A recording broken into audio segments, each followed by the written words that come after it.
जान पहचान, भाई बहन दाई बाबा जौन हमनी से बड़ बानी पाँव लागतनी। छोटकिन के हम आशीर्वाद देतनी औरी रउआ के बड़ाई करतनी। का रउआ भगवान के बारे में सुने के चाहतनी जा? का रउआ सबसे एगो निमन बात सुनले बानी? ई सब कौनो खातिर निमन खबर बा। ई किताब के फोटो देख के बताई कि ऐसन निमन खबर के बात सुनी।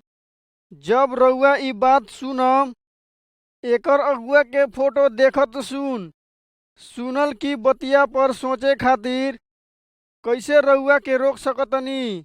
अब हमनी पहिल के फोटो से चालू कर ली जा। भाग पहला।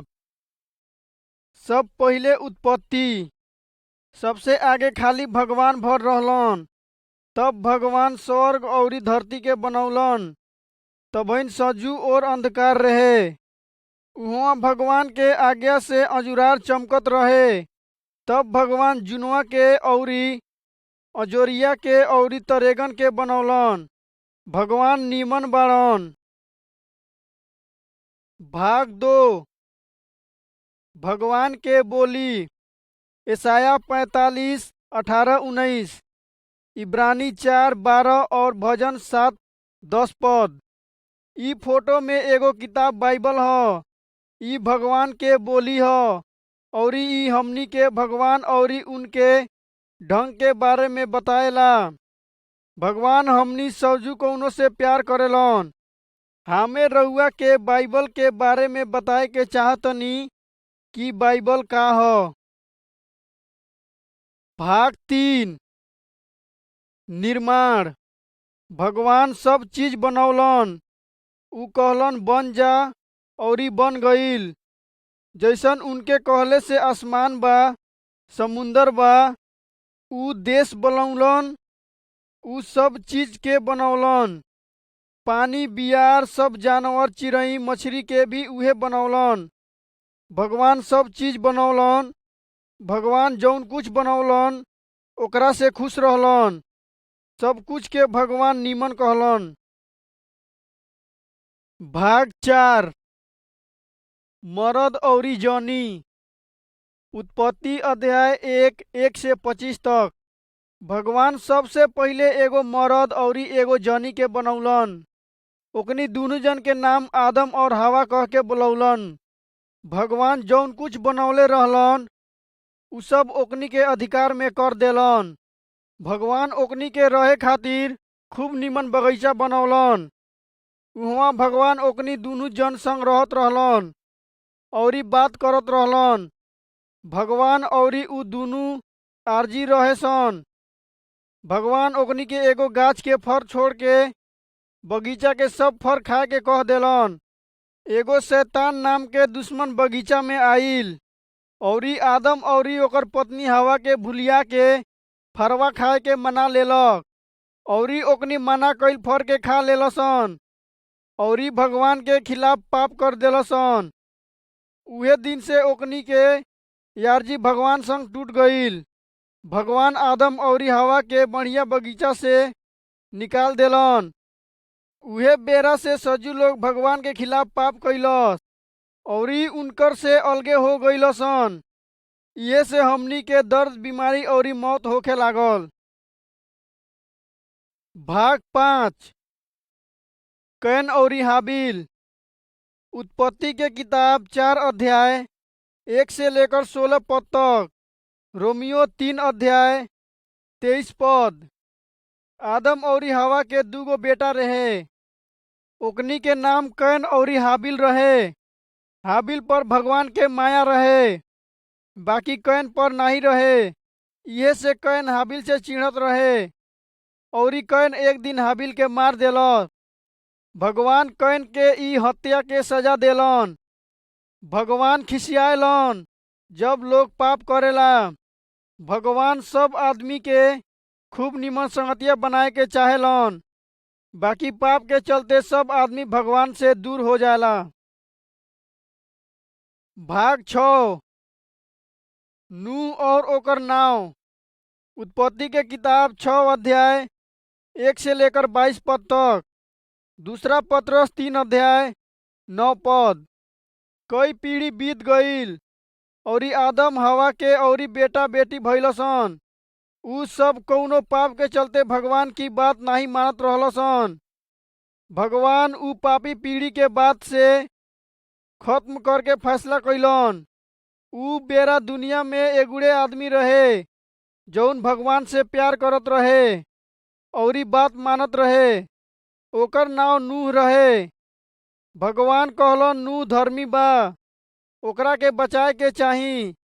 उ नूह से कहलन एगो बड़े डोंगा बनाओ। ई डोंगा बनाए में बहुत वर्ष लागल। नूह सब लोग के बतावत रहे कि भगवान जल प्रलय से दुनिया के नाश करे वाला बाड़न। बाकी लोगवन के ई चेतावनी में विश्वास नहीं होत रहे औरी अपन गलत काम के नहीं छोड़त रहलसन। भाग 7। बाढ़। उत्पत्ति के पुस्तक 7 अध्याय 1 से लेकर 24 पद तक। भगवान नूह से कहलन सबू खल के जानवर डोंगा में लाओ। नूह उनके कहले के अनुसार सब खल के जानवर के डोंगा में अनलस। तब नूह औरी ओकर जनाना तीनों बेटा औरी फेर ओकनी के जनी डोंगा में अइलसन। जनवरा के साथे डोंगा में खाली 8 जन रहलसन। तब भगवान बहरे से केवड़िया लगा देलन। 7 दिन पर भगवान बड़े भारी बरखा भेजलन। 40 दिन 40 रात बड़ी तेज बरखा होखे लागल। धरती में चारों ओर पानी भर गईल, सब कुछ डूबे लागल। तब लोगवा चिल्लाए लागल नूह भाई केवाड़ी खोल। नूह कहलन बड़ा देर हो गईल बा। उ बेरा के सब आदमी डूब गईलसन काहे कि उ लोग भगवान के बात नहीं मनलसन। बाकी नूह औरी ओकर परिवार बच गईल। भाग 8। इब्राहिम सारा औरी इसहाक। उत्पत्ति के किताब 9 अध्याय 18 से लेकर 19 तक। 17 अध्याय 1 से लेकर 8 तक। 21 अध्याय 1 से लेकर 7 तक। मत्ती के किताब 1 अध्याय 1 पद से लेकर 16 पद तक। बहुत साल के बाद अब दुनिया में नूह के ही संतान भइल। इब्राहिम नूह के वंश के एगो आदमी रहे।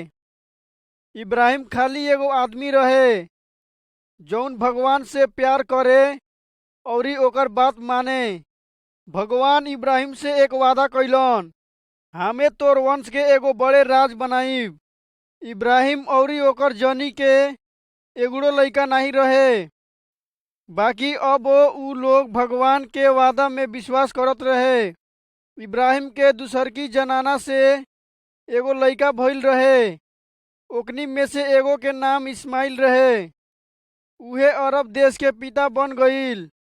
अब इब्राहिम औरी सारा बहुते बूढ़ा हो गईल रहे।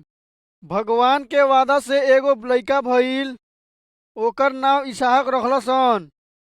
इसहाक औरी ओकर वंश के जरिए सब लोगन के आशीर्वाद मिलल। भगवान ओकनी के वंश से सब कोनो के आशीर्वाद देहे के वादा कइलन। भाग 9। मूसा और भगवान का कानून। इसहाक के संतान से एगो बड़े देश इस्राएल नाव के बनल। मूसा इसहाक के वंश से एगो आदमी रहे।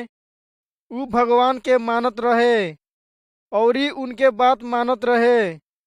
भगवान मूसा के उ पहाड़ पर बुलौलन जहाँ उ उनकर से बात कइलन। भगवान मूसा के जरिए सीखे खातिर एगो विधि देलन। मूसा एगो पत्थर के स्लेट में लिख लेलन। भगवान के विधि विधान लेके नीचे आ गइलन। भगवान उहे विधि विधान के माने के हमनी के कहतरन। भाग 10। 10 आज्ञा। निर्गमन के पुस्तक 20 अध्याय 1 पद से लेकर 17 पद तक। जौन विधि विधान भगवान मूसा के देलन उ खूब बढ़िया रहे औरी जौन ओकरा के मानी उ आशीर्वाद पाई। हमनी के उनकर के प्यार करे के चाही पूजा औरी एगुड़े सच्चा भगवान के माने के चाही। न हमनी के मूर्ति बनाए के चाही, न ओकर अगुआ मुंह झुकाए के चाही। भगवान के नाव के बेमतलब नाही लेहे के चाही। भगवान के पूजा करे खातिर सप्ताह में एगो दिन चुन लेहे के चाही। सब लइका के अपन अपन माई बाप के इज्जत करे के चाही। जान मारे के नाही चाही। व्यभिचार नाही करे के चाही। हमनी के झूठ भी ना बोले के चाही। दूसर कोनो के धोखा भी ना देहे के चाही। न चोरी करे के चाही और न दूसर कोनो के सामान के लालच करे के चाही। भाग 11 पाप के बलिदान। भगवान के विधि विधान से आदमी गिर गईल। तब मूसा तर से भगवान बलिदान खातिर एगो भेड़ के बच्चा देलन। मेमना के बियाह जगह विधि विधान के नइखे मनले से मौत हो गईल। ई हमनी के याद दिलाओ ताकि हमनी भगवान के विधि विधान के तोड़ के भगवान के खिलाफ पाप कइले बानी जा। भेड़ के बचवा के प्रतीक रहे इहे कि बाद में एगो बहुत बढ़िया के ओर दिखौलक औरी भगवान अपन लइका यीशु के बलिदान होखे खातिर दुनिया में भेजे के योजना बनैलन। भाग 12 बहुत वर्ष के बाद स्वर्ग से एगो दूत एगो जवान कुंवारी मरियम नाम के लग आइल। मरियम के बियाह एगो यीशु नाव के आदमी से तय हो गईल रहे। दूत कहलन, बियाह करे के खातिर भगवान के साथ पौले बाड़ू। तोहरा एगो बेटा होई, ऊ अपन लोग के बचाई। मरियम कहलन, हमें एगो कुंवारी लड़की बानी, ई सब कैसे होई? दूत बोलन, जौन जन्मी ऊ पवित्र भगवान के बेटा कहाई औरी पवित्र आत्मा के शक्ति रउआ ऊपर छाई। फिर दूत सपने में यूसुफ के दिखाई देलन औरी कहलन, हे यूसुफ, मरियम के अपन जनाना बनाए से मत डेरो। ओकर पेट में जौन बा ऊ पवित्र आत्मा से बा। ऊ एगो बेटा के जन्म दी। ओकर नाव तू यीशु मसीह रखिहे। यीशु नाव के मतलब बा बचाए वाला। तब यूसुफ मरियम के अपन जनी के रूप में ले अइलन। बाकी लइका होखे तक यूसुफ ओकर संग नइखे सुतलन। भाग 13 यीशु के जन्म। लूका 2 अध्याय 1 से लेकर 20 पद तक। उहे बेरा राजा के ओर से आज्ञा निकलल। सब लोग अपन अपन पूर्वज के गांव में नाव लिखवाए आई। इहे से यूसुफ अपन जनानी के साथ नाव लिखवाए खातिर बैतलहम आइलन। उहवा ओकनी के रहे खातिर चरनी मिलल। उहवे मरियम यीशु के जन्म देलन। उहे रात के तारा में भेड़ी के चरवहिया के दूत दिखाई देलन औरी कहलन, तोहनी खातिर एगो नीमन खबर बा। आजू एगो बचाए वाला जन्म ले बा। उहे मसीह प्रभु बा। तब तुरंते कई दूत भगवान के बड़ाई करते आसमान में लौकलसन। चरवहिया कुली कहलसन, चलो जा हमनी बैतलहम चली जा। ई जौन बात भइल बा देखी जा। औरी चरवहिया लोग देखलन औरी कहलन, जौन सुनले रही जा ऊ सचहू के भइल बा औरी बड़ी हैरान रहलसन। भाग 14 यीशु गुरु के रूप में। लूका 2 अध्याय 41 पद से लेकर 52 पद तक। मरकुस 6 अध्याय 34 पद।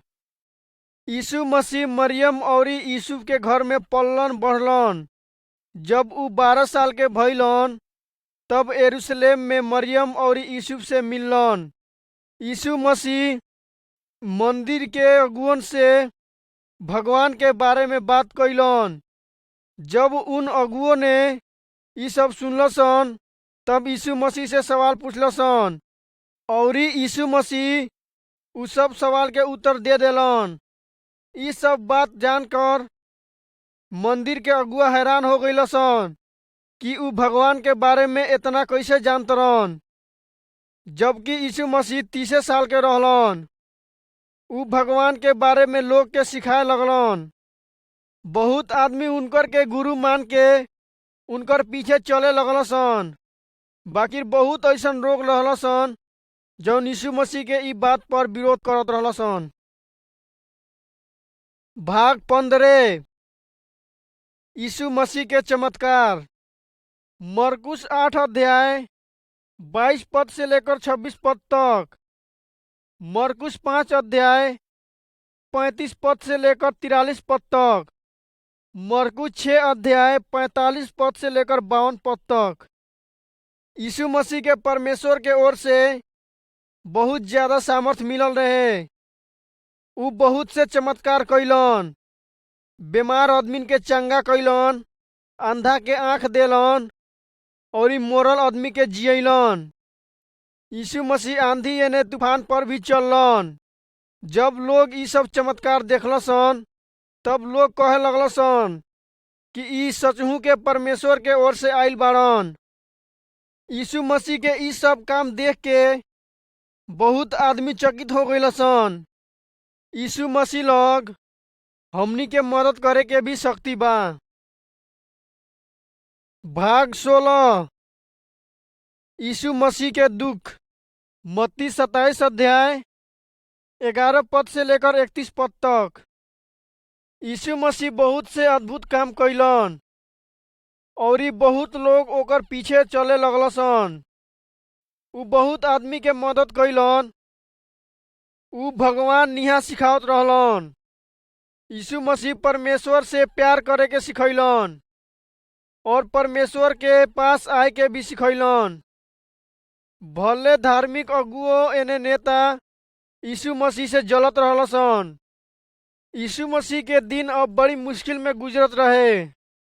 धार्मिक अगुआ एने नेतन के ई विश्वास नहीं होए कि यीशु मसीह परमेश्वर के ओर से आइल बड़न, जबकि धार्मिक अगुआ ई मानत रहल सन कि यीशु मसीह परमेश्वर के कानून तोड़ता। और यीशु मसीह ये भी इनकार करत रहे कि उ पापी नइखे बा। उ अगुआ कुल यीशु मसीह के झूठ साबित कई के यीशु मसीह के पकड़ लेला सन। सैनिक से ओकरा के बड़ी पिटवैल सन और उनकर सिर पर काट के मुकुट भी डलल सन और यीशु मसीह के बड़ी मजाक उड़ैल सन। यीशु मसीह परमेश्वर के पुत्र रहलन। यीशु मसीह के पास उ सब आदमी के नष्ट करे के भी शक्ति रहे, लेकिन यीशु मसीह ओकनी के विरोध नहीं कैलन। यीशु मसीह जानत रहलन कि ई सब परमेश्वर के योजना ह। भाग 17 यीशु मसीह को क्रूस पर चढ़ाया जाना। मरकुस 15 अध्याय 22 पद से लेकर 39 पद तक, पहला पतरस 2 अध्याय 21 पद से लेकर 24 पद तक। सैनिक लोग यीशु मसीह के क्रूस में चढ़ा के उनकर हाथ पांव में कील ठोक देल सन।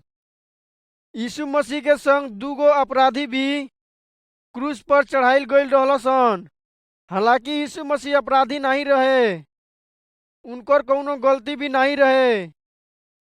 बाकी जौन सजा के हकदार हमनी रही जा, उ सजा के यीशु मसीह ले लेलन, अर्थात कि हमनी पापी रही जा और हमनी के क्रूस पर चढ़े के चाही।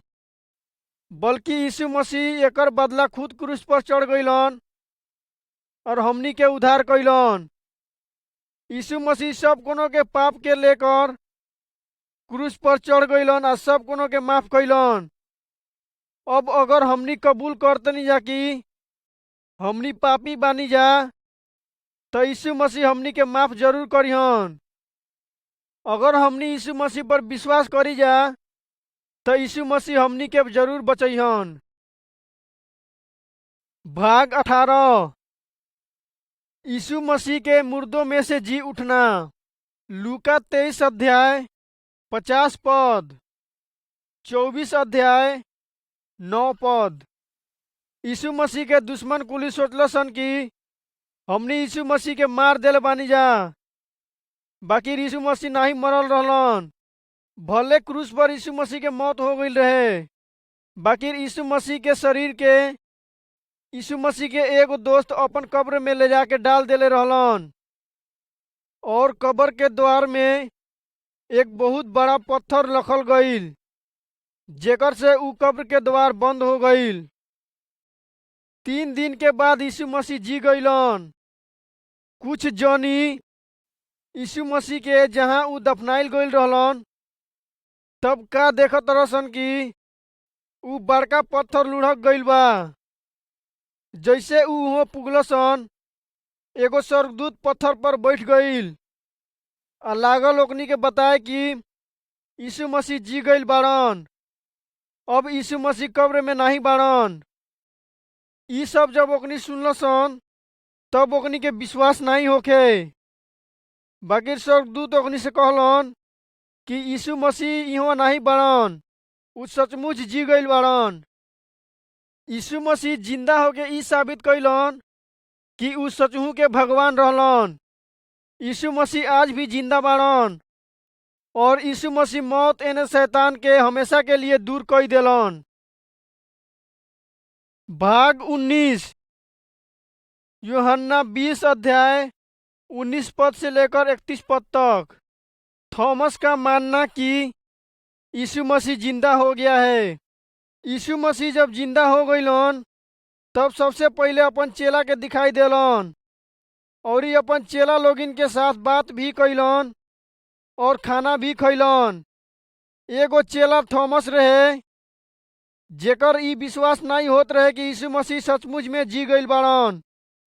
थॉमस कहलन कि जब तक हम यीशु मसीह के छेदल हाथ में अपन अंगुरी नहीं डाल ली तब तक हमें ई विश्वास नहीं करम कि यीशु मसीह सचमुच जिंदा हो गईल बाड़न।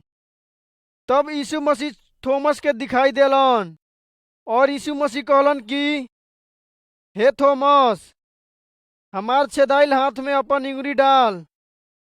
तब थॉमस यीशु मसीह पर विश्वास कइलन, एने घुटना पे गिर के यीशु मसीह के प्रणाम कइलन। अब थॉमस के कौनो संदेह नहीं रहे कि यीशु मसीह सचू में जिंदा बाड़न कि नहीं। तब यीशु मसीह थॉमस से कहलन, तू तो हमरा के देख के विश्वास कइले, बाकी धन्य ऊ बाड़सन जौन बिना देखले विश्वास कइले बाड़सन। भाग 20 यीशु मसीह के स्वर्गारोहण।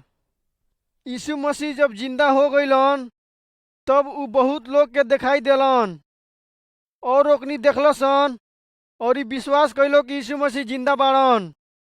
40 दिन के बाद यीशु मसीह स्वर्ग पर उठा लेलल गईलन। यीशु मसीह अपन सब काम समाप्त कई के स्वर्ग में चल गईलन और यीशु मसीह अपन चेलन से कहलन कि सब देश में चल जासन आ सब लोग के अपन चेला बनासन। जौन आगे हम तोहनी के देले बानी ओकरा के माने के सिखाओसन। तब चेला लोग देखलसन कि यीशु मसीह बादल पर उठा लेलल गईलन। अब यीशु मसीह स्वर्ग में बाड़न आ हमनी खातिर जगह तैयार करत रहन। अब रउआ लोग इनके विश्वास करे के बा आ यीशु मसीह के आज्ञा के पालन करे के बा, ताकि जब यीशु मसीह फिर वापस अइहन ताकि हमनी के तैयार रही जा, एने यीशु मसीह संग उनके साथ वापस स्वर्ग में चल जाई जा। भाग 21 पहला पत्रस 3 अध्याय 18 पद, गलतियों 2 अध्याय 20 पद। यीशु मसीह सब पापियों के पाप को लेकर क्रूस पे चढ़ गईलन, अपन प्राण के त्याग देलन, जबकि यीशु मसीह एगो पाप नहीं कइले रहलन। क्रूस हमनी के याद दिलाएला कि यीशु मसीह क्रूस पर अपन प्राण त्याग देलन ताकि हमनी पाप से मुक्ति पा ली जा। यीशु मसीह पवित्र होकर भी क्रूस में चढ़ गईलन। यीशु मसीह परमेश्वर के मेमना रहलन। यीशु मसीह हमनी के पाप खातिर बलिदान कइल गईलन। जब हमनी यीशु मसीह में विश्वास करे ली जा तब यीशु मसीह हमनी के पाप के माफ कर देहलन और यीशु मसीह हमनी के परमेश्वर के संतान बनायलन। अब इस चित्र से रउआ कुली समझ लीजा कि यीशु मसीह के संतान बने से का मतलब बा। भाग 22 दो रास्ते। मत्ती 7 अध्याय 13 पद से लेकर 14 पद तक। यूहन्ना 3 अध्याय 16 पद। पहला यूहन्ना 1 अध्याय 9 पद। यीशु मसीह हमनी के अनंत जीवन के बारे में सिखैले बाड़न। हमनी सब केहू पापी रहली जा, काहेस कि पाप हमनी के आदम से विरासत में मिलल रहे। काहेस कि सब आदमी पाप के चौड़ा मार्ग में चलत रहलसन, जबकि पतिरकी रहिया हमनी के यीशु मसीह के पास स्वर्ग में ले जाए खातिर बा। यीशु मसीह कहलन हमनी के सकरी मार्ग में चले के चाही। अब रउआ बगल के चित्र में देख सकतनी कि पतिरकी रास्ता में बहुत कम आदमी जात सन, एने चौड़ा रास्ता में बहुत ज्यादा आदमी जात सन। बहुत से ऐसन लोग बाड़ो जौन अपन पाप के खातिर यीशु मसीह से माफी नहीं मांगेलो। अतः स्वर्ग ओकनी खातिर बड़ी कठिन बा। ओकनी चौड़ा सड़क के बाद नरक में चल जइसन। अब रउआ लोगिन के सोचे के बा कि रउआ पतिरकी राह में चलम कि चौड़की। अब अगर रउआ ई कबूल कर लेतनी कि हमें पापी बानी, इन्हें अब अपन पाप के खातिर यीशु मसीह से क्षमा मांग लेतनी, तब यीशु मसीह रउआ लोगन के क्षमा कर दिहन। काहेस कि यीशु मसीह ये खातिर क्रूस पर मरलन। जब रउआ यीशु मसीह से माफी मांग लेतनी, तब यीशु मसीह रउआ लोगिन के एगो नाना बच्चा ऐसन बनाई जेकर अंदर एगो पाप नहीं रहेला। अब रउआ यीशु मसीह के आज्ञा मानी, तब रउआ स्वर्ग में जा सकतनी। भाग 23 भगवान के लइका। यूहन्ना 6 अध्याय 37 पद से लेकर 40 पद तक। 14 अध्याय 6 पद। रउआ ई तस्वीर में यीशु मसीह के देख सकतनी। यीशु मसीह हर जाति, हर देश, हर भाषा और हर समुदाय के लोग के स्वागत करत रहन। काहेस कि ऊ लोग यीशु मसीह पर विश्वास करत रहो और परमेश्वर के बच्चा के ऐसन बन गइल बाड़सन।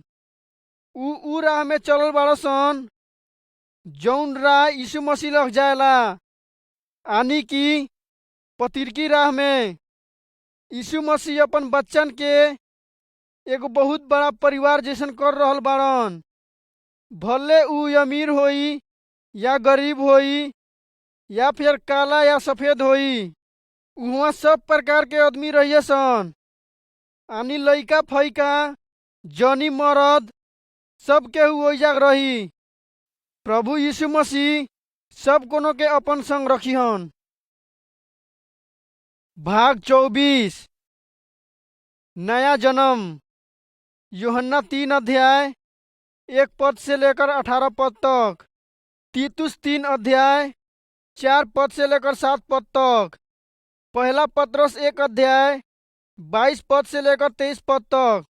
जब यीशु मसीह पृथ्वी पर अइलन, उहाँ एगो निकोदेमुस नामक एगो बहुत बड़ा धर्म गुरु रहे।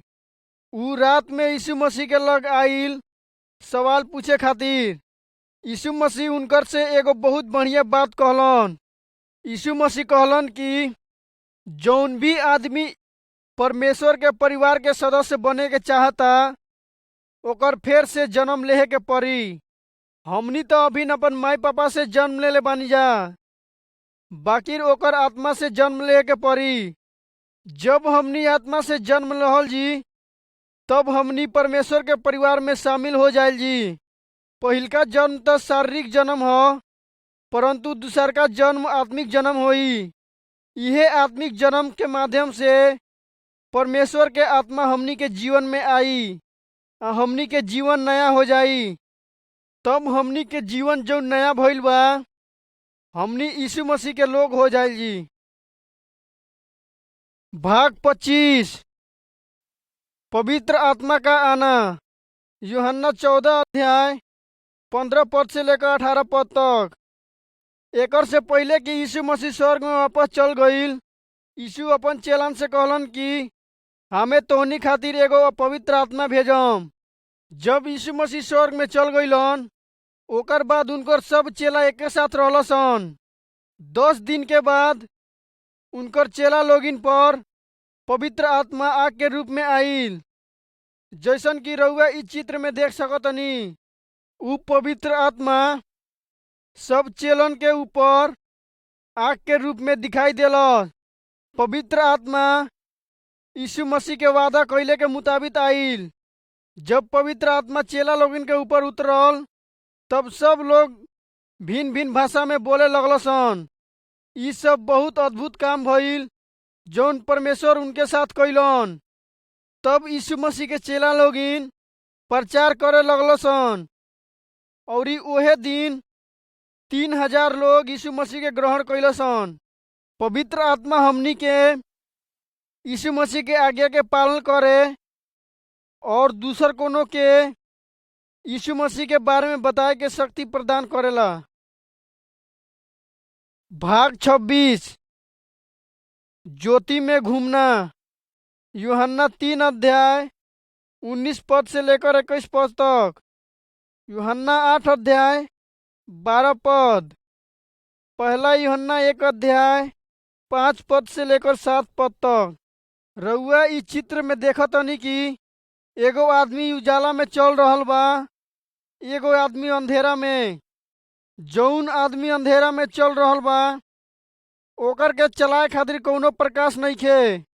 बाकी जब हमनी यीशु मसीह पर विश्वास करेली जा, तब हमनी दूसर की व्यक्ति निहा जौन उजालका में चल रहल बा उसने बन जाइली जा। जौन आदमी उजाला में चल रहल बा, रउआ चित्र में देख सकतनी कि उ आदमी कहाँ चल रहल बा।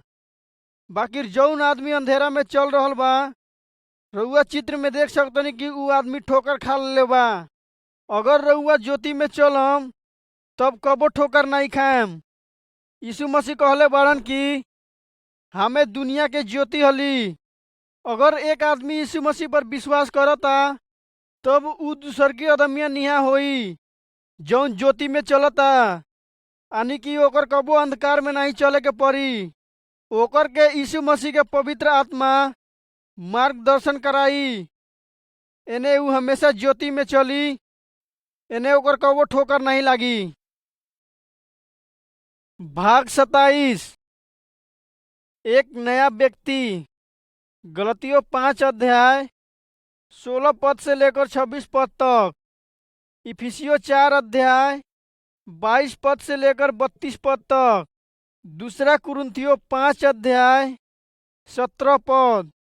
हर एक उ आदमी जौन यीशु मसीह पर विश्वास करेला नया व्यक्ति बा, काहेस कि उ परमेश्वर के वचन के पालन करे के चाहेला। काहेस कि परमेश्वर ओकर पाप माफ कर देले बाड़न और उ ओकर के एक नया जीवन देले बाड़न। उ यीशु मसीह में विश्वास करेला, एने कौनो गलत काम जैसे व्यभिचार लड़ाई नहीं करेला, ताकि ओकर से परमेश्वर नाराज ना हो जाए। एने उ ऐसन कौनो काम नहीं करे के चाहेला जेकर से परमेश्वर नाराज होखेलन। उ चोरी नइखे करेला और उ अन्य देवताओं मूर्ति के भी नहीं पूजेला। पवित्र आत्मा ओकरा के नीमन करे के शक्ति देहला और परमेश्वर में विश्वास रखे के भी शक्ति देहला। पवित्र आत्मा ओकरा के बुराई से लड़े में भी शक्ति देहला, ताकि उ कौनो ऐसन गलत काम ना कर दे जेकरा से परमेश्वर नाराज होखत होखम। भाग 28। मसीही परिवार। इफिसियों 5 अध्याय 21 पद। इफिसियों 6 अध्याय 4 पद। पहला पत्रस 3 अध्याय 1 पद से लेकर 9 पद तक। जब एक परिवार यीशु मसीह के सही मायने में माने लागेला, तब आदमी अपन पत्नी से प्यार करेला और पति अपन पत्नी से। ई सब परमेश्वर के वचन ओकनी के सिखाएला। पति पत्नी के मदद करेला, एने पत्नी पति के, और ऊ दोनों जन एक दूसरे के प्रोत्साहित करेलो। ऊ परमेश्वर से प्यार करेलो और ई परमेश्वर के आज्ञा के पालन करेलो। अपन लइका के भी सिखाएलो कि परमेश्वर के आज्ञा केथी केथी बा। ऊ परिवार परमेश्वर के आदर और सम्मान करेला और परमेश्वर से प्रार्थना करेला, और परिवार के सब सदस्य एक साथ मिलके काम करलसन। भाग 29। प्यार और अपने दुश्मन। मत्ती 5 अध्याय 43 पद से लेकर 48 पद तक। लूका 10 अध्याय 25 पद से 37 पद तक। यीशु मसीह अपन चेलन के लोगों से प्यार करे के सिखैलन। हमनी के भी अपन दुश्मन से प्यार करे के चाही। यीशु एक आदमी के बारे में कहानी बतैलन जौन गधा पे सवार होकर सड़क पार करत रहे। बीच रास्ते में डाकू लोग ऊ आदमी पर हमला कई देलसन और ओकर के मार के घायल कई के ओकर सब सामान छीन लेलसन। बहुत लोग ऊ रास्ता से गुजरलसन, बाकी कौनो ऊ आदमी के मदद नहीं कैलसन। एक दूसर जाति के आदमी जौन उहे रास्ता से गुजरत रहे, ऊ आदमी ओकरा के देखलस जेकरा के डाकू लोग लूट ले रहलसन। ऊ आदमी ओकर घाव पर पट्टी बंधलस, एने ओकरा के ले गईल आ ओकर पूरी तरह से इलाज करैलस। एने ओकरा के ओकर घरे पहुंचा देलस। तब यीशु मसीह कहलन, हमनी के भी एक दूसर से प्यार करे के चाही। भले ऊ कौनो धर्म या जाति के लोग हो, ओकर मदद करे के चाही। भाग 30।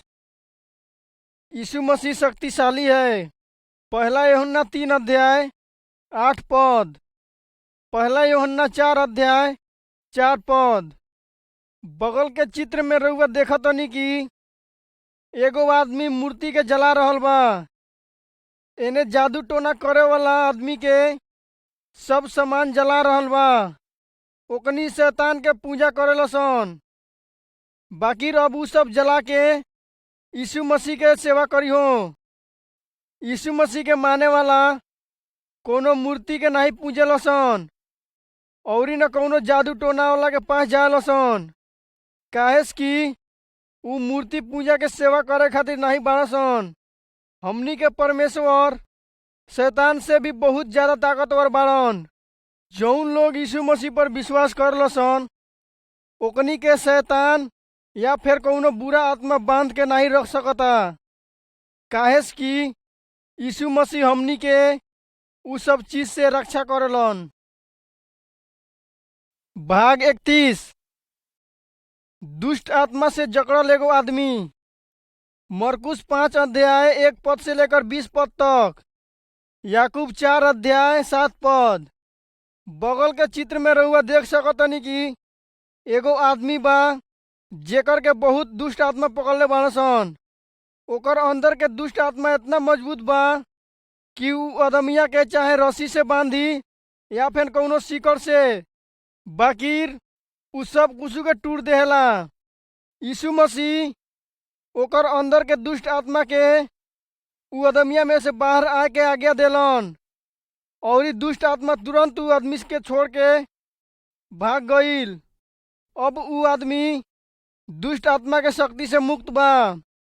ऊ आदमी चंगा होके चल गईल आ अपन सब संगतिया के बतैलस कि हमरा के छुटकारा यीशु मसीह देले बाड़न। यीशु मसीह बहुत आदमी के दुष्ट आत्मा से छुटकारा देलन। रउआ ई विश्वास करत होखम कि रउआ बुरी आत्मा से परेशान बानी, बाकी रउआ ई जाने के चाही कि रउए साथ भगवान बाड़न। दुष्ट आत्मा खातिर रउआ जिंदगी में कौनो जगह नइखे। यीशु मसीह दुष्ट आत्मा से कहीं ज्यादा ताकतवर बानी। ओही से यीशु मसीह के सामने दुष्ट आत्मा टिक नहीं सकता। रउआ के दुष्ट आत्मा भगाए खातिर विश्वासियन से पूछे के चाही। जब रउआ यीशु मसीह के मानम आ ओकर आज्ञा के पालन करम तब शैतान रउआ के कुछ नुकसान नहीं कर सकता। भाग 32 लालच। मत्ती 6 अध्याय 24 पद। पहला तिमुथियुस 6 अध्याय 6 पद से लेकर 10 पद तक। पहला कुरिन्थियो 10 अध्याय 13 से 14 पद। शैतान अक्सर भगवान के लइका के लालच देहे के कोशिश करेला। शैतान नहीं चाहेला कि हमनी यीशु मसीह के आज्ञा के पालन करी जा। शैतान हमनी के पैसा, कपड़ा, तंबाकू और बहुत ऐसन चीज बा जेकर हमनी के ज्यादा जरूरी बा ओकर लालच देहला। हमनी के विश्वास भी रहेला कि ई सब चीज हमनी के खुश कर दी। बाकी शैतान झूठा बा। ऊ हमनी के खाली धोखा दे के चाहेला और परमेश्वर के खिलाफ बोले के कहेला। बाकी हमनी के चाही कि हमनी लालच के विरोध करी जा, ना कि मदद। और परमेश्वर से पूछी जा ई हमनी खातिर सही बाकी नहीं। हमनी के यीशु पर भरोसा करे के चाही। इन्हें खाली ओकर आज्ञा के पालन करे के चाही। भाग 33 उड़ाओ पुत्र। लूका 15 अध्याय 11 पद से लेकर 32 पद तक। का होखेला जब एक आदमी के हाथों पाप होखेला? यीशु एक कहानी कहलन कि एक जवान आदमी अपन घर दुआर छोड़ के बहुत दूर देश चल गईल और कई बुरी बातें कैलस। ऊ बहुत पाप कैलस, व्यभिचार में लीन हो गईल और अपन पिता के पैसा के बर्बाद कर देलस। जब ओकर लग सब पैसा कौड़ी ओरा गईल तब बहुत अकाल पड़ल और ऊ भूखों मरे लागल। ऊ जानत रहे कि ऊ अपन पिता एने भगवान के खिलाफ पाप कैले बा। ऊ सचहू में बहुत दुखित रहे। ऊ अपन पिता के पास फेन लौट आइल। भले ऊ बहुत पाप कैले रहे, बाकी ओकर पिता ओकर से प्यार करत रहे। जब ऊ आदमी अपन पिता के पास आइल तब ओकर पिता ओकर के बड़े प्यार से गले लगैलस। एने ओकर सब गलती काम के माफ कर देलस। यदि हमनी पाप करे लीजा और सचहू में पछतावा होखेला हमनी के कि हमनी पाप कैले बानी जा, एने भगवान से माफी मांगे लीजा, तब ऊ हमनी के इहे कहानी के पिता निया माफ करेलन आ फेन हमनी के गले लगाएलन। ओकर बाद स्वर्ग में बहुत आनंद होखेला। काहेस कि एगो पापी आदमी फिर के फेन से यीशु मसीह के ग्रहण कर लेले रहेला। भाग 34 बीमारी। फिलिपियो 4 अध्याय 6 पद से लेकर 7 पद तक। याकूब 5 अध्याय 13 पद से लेकर 16 पद तक। का भगवान के लोग के कबो बीमार होखे के चाही? ओकनी के सबसे पहिले भगवान से प्रार्थना करे के चाही कि हमनी भगवान पर भरोसा करो तनी जा। काहेस कि भगवान बीमार व्यक्ति के पुनः चंगा कर सकत रहन। भगवान हमनी से प्यार करेलन और भगवान सबके पास रहेलन। यीशु मसीह हमनी के शांति देहलन और ई बीमारी के हालत में हमनी के मदद करेलन। भाग 35 मौत। पहला थिस्सलुनीकियों 4 अध्याय 13 पद से लेकर 18 पद तक। इब्रानियों की पत्री 2 अध्याय 14 पद से लेकर 15 पद तक। बगल के चित्र में हमनी देखतनी जा कि कुछ लोग अपन संस्कृति के अनुसार मोरल आदमी के दफनाए के ले जात रसन। एक दिन हमनी सब केहू के मर जाए के बा। का हमनी के आश्चर्य होखेला? भगवान के किताब बाइबल हमनी के बताएला कि जब एक आदमी मर जाएला ओकर आत्मा प्रभु के साथ स्वर्ग में जाएला। भले परिवार और दोस्त के बीच जैसन कि चित्र में देखावल गईल बा दुख होखेला, बाकी उ दुख के तो हमनी दूर नहीं कर सकतनी जा। हमनी के मौत से नहीं डराए के चाही। भगवान हमनी के प्यार करेलन और हमनी के पाप और अनंत मृत्यु से बचैले बाड़न। जौन आदमी विश्वास नहीं करेला यीशु मसीह पर ओकर आनंद जीवन के आशा नहीं करे के चाही। बाइबल हमनी के बताएला कि ओकर अनंत दंड मिली। ओही से हमनी के ई सोच ले बा कि जब हमनी मोरल जी तो कहाँ जाइल जी। भाग 36 मसीह के शरीर। पहला कुरिन्थियोस 12 अध्याय 12 से लेकर 31 पद तक। इफिसियों की पत्री 4 अध्याय 11 पद से लेकर 16 पद तक। पहला पत्रस 4 अध्याय 10 पद। हमनी के देह के प्रत्येक अंग अपन काम खातिर बनल बा। आँख देखे खातिर, कान सुने खातिर, मुंह बात करे खातिर और खाए खातिर बनल बा। देह के सब भाग एक साथ काम करेलो। अगर एगो हिस्सा बीमार पड़ जाएला तो या फिर घायल हो जाएला तब पूरा शरीर के ओकर भुगतना भुगते पड़ेला। भगवान हमनी से कहत रहन कि विश्वासी कुली एगो कलीसिया हलसन और प्रभु यीशु मसीह ओकर सिर हलन। भगवान काम करे खातिर सब विश्वासी के एगो उदाहरण देरे बनन। उपदेश, गायन, शिक्षण, आतिथ्य तथा दूसर कोनो के मदद करे के। अगर एगो आदमी ई काम करे में सफल नहीं रहेला तब ओकर भुगतान पूरा कलीसिया के भुगते पड़ेला। सब विश्वासी कुलीन के भगवान के आदर सम्मान करे खातिर एक साथ मिलजुल के काम करे के पड़ी और एक दूसरे के सेवा भी करे के पड़ी। भाग 37 पूजा के लिए बैठक। इब्रानियों 10 अध्याय 24 से लेकर 25 पद तक। दूसरा कुरिन्थियों 11 अध्याय 23 से लेकर 24 पद तक। कुलिसियों 3 अध्याय 15 पद से लेकर 17 पद तक। विश्वासी कुलीन के साथ नियमित रूप से मिलकर पूजा कैले से भगवान मिललन। जब पूरा विश्वासी एक साथ मिलजुल कर बाइबल के सीखेलसन, भगवान से प्रार्थना करेलसन और ओकर गीत गायलसन और ओकर महिमा करेलसन, तब भगवान ओकनी खातिर बहुत बड़ा इनाम लाएला। यीशु मसीह अपन मौत याद दिलाए खातिर अपन माने वाला के निर्देश देले बाड़न। बगल के तस्वीर में रहुआ देख सकतनी कि सब विश्वासी एक साथ मिलकर, ई तस्वीर में रहुआ देख सकतनी कि सब विश्वासी एक साथ मिलकर भोजन पानी करत रसन। जौन उ रोटी खात रसन उ यीशु मसीह के क्रूस पर मोरले के याद दिलाएला। आ जौन ओकनी पानी पियत रहो उ यीशु मसीह के खून के याद दिलाएला कि यीशु मसीह हमनी के पाप खातिर अपन खून बहैलन। हमनी के भी यीशु मसीह के मृत्यु के याद करे के चाही जब तक कि यीशु मसीह पुनः वापस ना आ जाएलन। भाग 38 यीशु मसीह के पुनरागमन।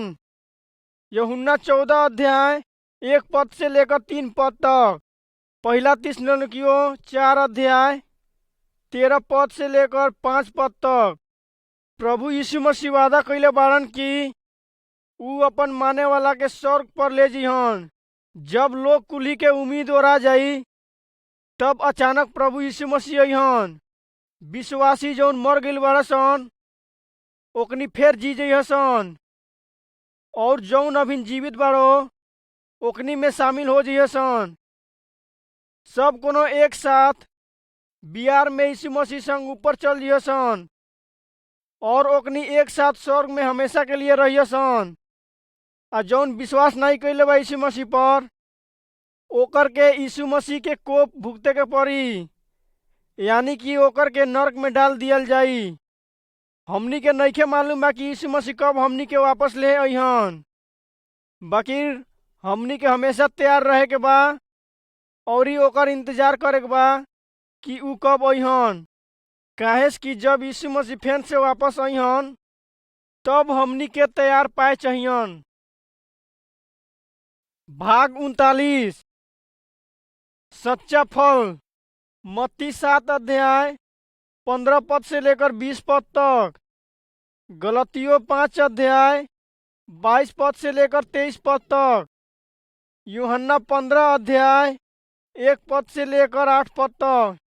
बगल के चित्र में रउआ देख सकतनी कि एगो पेड़ में जेकर में बहुत ज्यादा फल बा। जब हमनी यीशु मसीह के आज्ञा के मान ली जा तब हमनी के अंदर भी आत्मा के बहुत ज्यादा फल होखेला। बाइबल हमनी के बताएला कि भगवान के आत्मा के फल प्रेम, खुशी, शांति, धैर्य, दया, अच्छाई, करुणा, नम्रता और आत्मनियंत्रण ह। यीशु मसीह कहले बाड़न, हमें पेड़ हली औरी तोहनी ओकर में के शाखा हल जा। तोहनी हमार से अलग रह के कुछ नहीं कर सकत रह जा। तोहनी हमार से अलग रह के फल भी नहीं दे सकत रह जा। अगर तोहनी हमार से अलग होखब जा तो तोहनी मर जइब जा औरी ओकरा के लोग आग में जला दिहसन। यीशु मसीह के जौन माने वाला बा ओकरा से यीशु मसीह चाहेलन कि ओकनी के अंदर आत्मा के बहुत ज्यादा फल लगो, काहेस कि ई भगवान औरी अन्य लोग के मदद करेला। भाग 40 साक्षी। मत्ती 28 अध्याय 18 पद से लेकर 20 पद तक। यीशु मसीह के जितना जन माने वाला बारन सन, यीशु मसीह ओकनी से कहले बारन कि उनकर बारे में ओकनी और लोग के भी बताओ। कौनो आदमी यीशु मसीह के मानेला तब यीशु मसीह ओकनी के पाप क्षमा करेलन औरी ओकरा के अनंत मृत्यु से बचाएलन। अगर रउआ यीशु मसीह के माने वाला बानी तब ई नीमन खबर समझे खातिर दूसर कोनो के मदद करे के पड़ी, काहेस कि भगवान के पवित्र आत्मा हमनिन में रहेलन और ओकनी से बात करे खातिर हमनी के साहस देहलन। दूसर कोनो के बताए के चाही कि हमनी के थी सीखले बानी जा। ई सब बताए खातिर हमनी के ई किताब के तस्वीर के उपयोग करे के चाही। इस रास्ता में बहुत से लोग परमेश्वर के अपन मुक्तिदाता मान के इन्हें यीशु मसीह के सच्चाई के बारे में जान के उनकर पीछे चले के कोशिश करी।